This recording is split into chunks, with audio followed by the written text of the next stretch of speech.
বিয়েতে মেয়ের বাড়িতে কিরকম অনুষ্ঠান করা যায় শরীয়ত সম্মত? মেয়ের বাড়িতে কিরকম অনুষ্ঠান করা যায়? মেয়ের বাড়িতে আবার কিসের অনুষ্ঠান? বিয়ে হবে, বিয়ের পরে একটা খাবারের অনুষ্ঠান সুন্নাত এবং শরিয়া সিদ্ধ, সেটার নাম ওয়ালিমা, এবং সেটা করবে ছেলে পাত্রপক্ষ।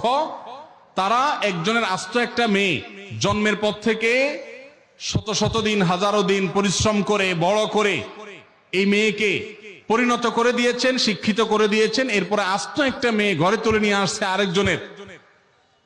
এই খুশিতে, নতুন বউ ঘরে আসছে, সেই খুশিতে সবাইকে খাওয়াবে, এটার নাম হলো ওয়ালিমা।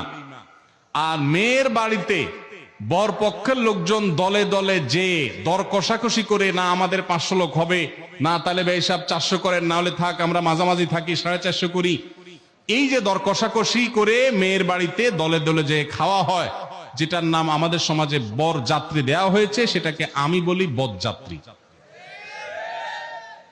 যারা বিয়ে করেন নাই, বাপের বেটা মায়ের বেটা হয়ে থাকলে নিয়ত করেন যে আমার বিয়েতে কোনো বরযাত্রী যাবে না।